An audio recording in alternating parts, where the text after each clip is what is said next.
We've got an electric van here today to go rip around the track.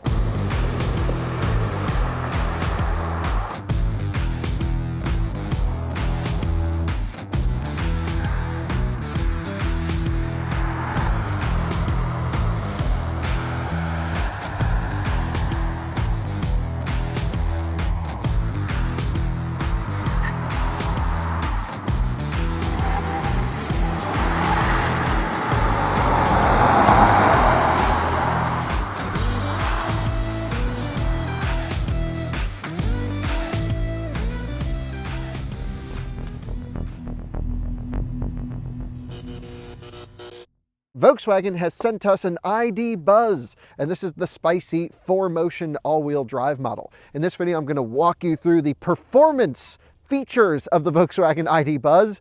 We'll then, yes, actually back off stability control and send it for one lap of the out-of-spec track and set a time. Should be really fun. I love the ID Buzz, and it's got some pretty cool tech in here that I'm looking forward to sharing with you. The Volkswagen ID Buzz has 335-ish horsepower, dual motor, permanent magnet motor on the rear. It's got the new APP 550, which means oil-cooled motor, pretty spicy, very strong motor on the rear axle. This thing is immediate, and you can actually power on oversteer. You can spec the ID Buzz as a single rear driver with just this motor, and it's like 250 horsepower now, something like that, 280. That's plenty, I think, actually.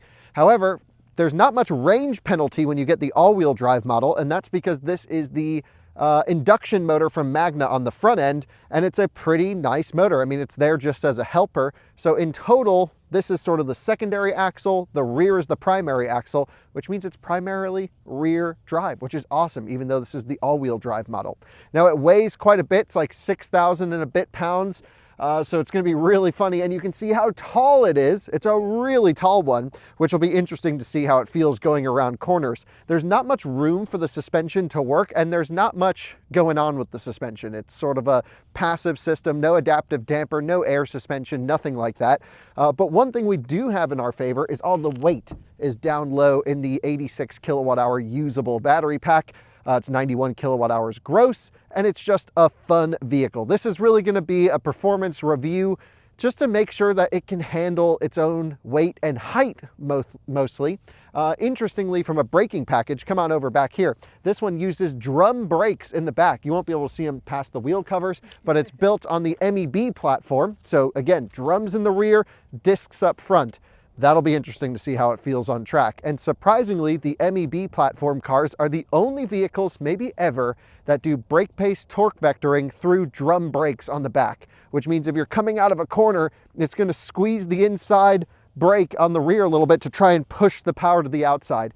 We'll talk about it when we drive around, but you can actually feel it kind of almost rotating the car a bit, but it also kills total power output because you're pushing through the brake system. So that'll be interesting to see how it feels when we're really pushing around the track. Now the track is awesome. It's a 2-mile road course. It's called the Out-of-Spec track here in North Carolina. And this is where we run all cars. Years ago, we did a bunch of one laps. We moved away to Colorado. Now we're back. This is home. We're back to making one lap videos. So I hope you guys are happy. And I'm so excited to run one lap of the track in the Volkswagen. So I've got it charged up at least enough to give us full power. We're over 60%. I'd normally prefer to be a little bit higher, but such is life. We were doing a bunch of testing with it, and that's what it's at, and it gets picked up tomorrow. So we've got to run it right now. I just had it on the DC charger, but this is the last light of the day. So because this is a pretty high voltage car compared to ID4, it's got an extra module or two. You don't actually need to be above 80% to get full power. ID4 struggles below 80% not getting full juice. This still does, if that makes sense. With all that said, let's go line it up at the start line, get it all set up in the correct settings, and set a lap time. So you joined me at the start line in the Volkswagen ID Buzz. Again, 61%. You can see the power meter is full, which means we have no power limit. Great. To set it up, I'm going to go drive mode sport. I'm then going to come in here and go ESC Sport. There's no ESC off, but we can back it down a little bit, which is nice just to let the car open up and breathe a little bit and let me have some fun with the chassis. Now, the Germans should be a good performer here because Volkswagen knows how to tune a vehicle. You know, if it was a random car making a tall van like this, you may expect them to skip out on driving dynamics, but but not Volkswagen. I feel like they still care about a total vehicle performance. And while I'm not looking for race car level tech or extreme feedback, I just want to make sure it doesn't feel awkward or like it's going to fall down on itself. I just want it to feel structurally sound and quite fun. And I think this will do just that. So I'll make sure the guys are good to go, and then we'll be ready to rock and roll. All right, so I think the best way to launch this thing is to do a 2-foot and then sidestep the brake quickly. If you stay 2-footed for too long, though, it will freak out. So, and in 3, 2, 1, 2-foot, pop off the brakes. Oh, no, slow launch. You just got to mat it.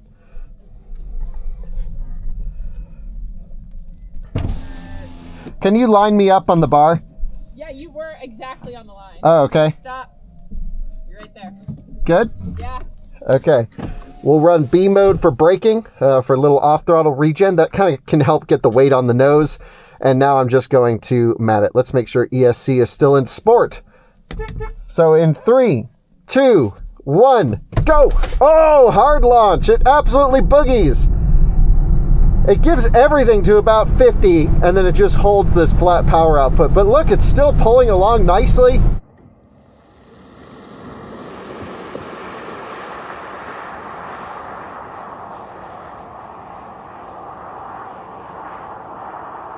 No power limit, freaking awesome.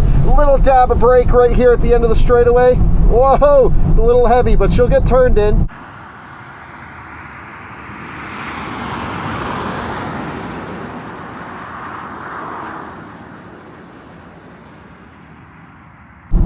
We're running an all-season tire here.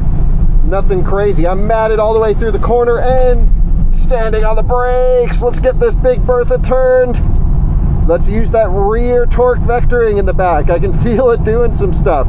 Very understeery until I get hard into the power. What's nice is I can do a little lift just to tuck the nose in. Now the seats are not the most supportive thing on the planet.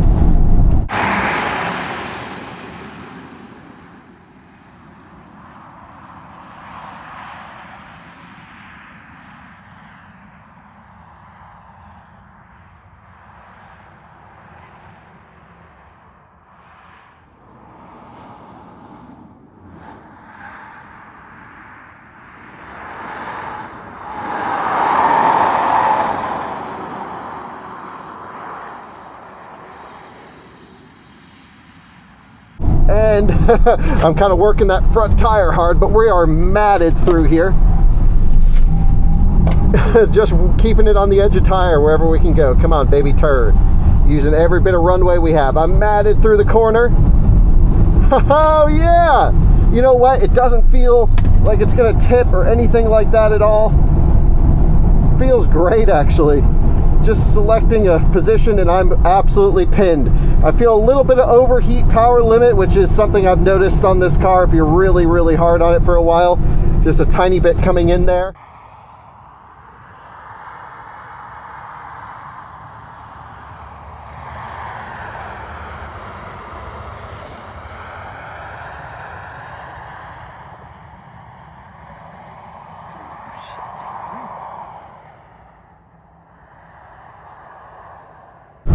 But we'll keep it floored through the back half of the track.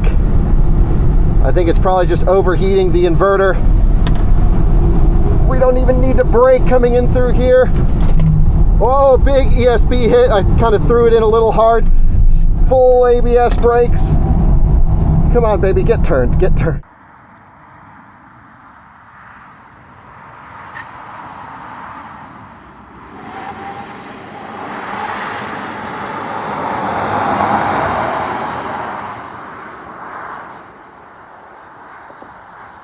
We are matted. Full throttle out of the corner. A little dusty back here, but didn't affect us at all. And we already have a power limit. Come on, ID Buzz, don't overheat. Give me the juice. Let's go. Come on.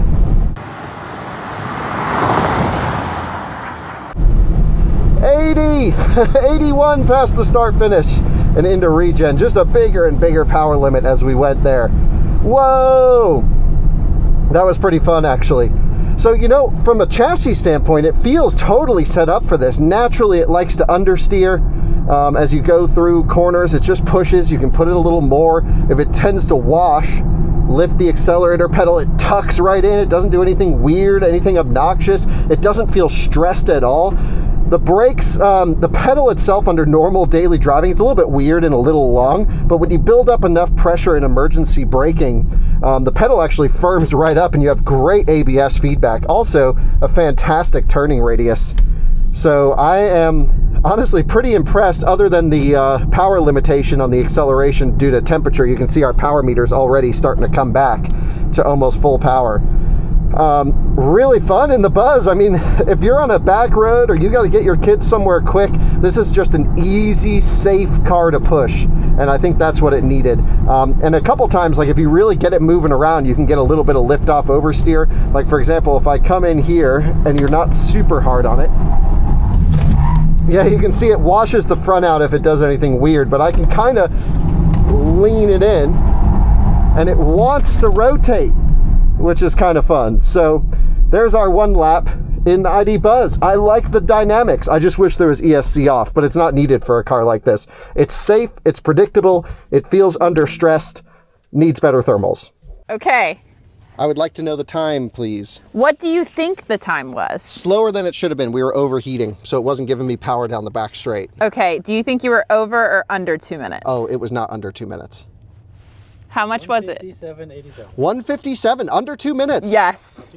Wow, that's surprisingly good. It was pretty zippy. You know, we're just on these Continental all seasons. What are these things anyway? I normally do this in the intro. This was a rushed one. They're 235/50 R20s. Little 235s gripping that hard. Yeah.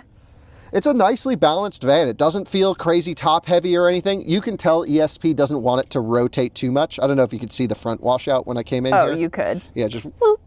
But it's safe, it's predictable. I mean, you've been on track in this thing, and it's really easy to drive fast. It's easy and it's fun and it is hilarious to watch. You know what the most fun thing to do is with the Buzz is, like, if you've got a Buzz full of people, the throttle response is immediate. Yes. So if you're just like, want to scare them a little bit, you can just punch it and it, and it can. It's not at all what you would expect. Yeah, it's surprisingly sporty in terms of throttle response. It's really good. So there you have it. That's one lap of the track in the Volkswagen ID Buzz all-wheel drive. Surprisingly enjoyable car to drive quickly. Yes. Again, happy little car. Yeah, it just makes my day better driving it, especially on the track. There's something cool about a Buzz going around a racetrack. Yeah, one of one. Love it. Thanks for watching. See you in another one lap soon. Bye-bye.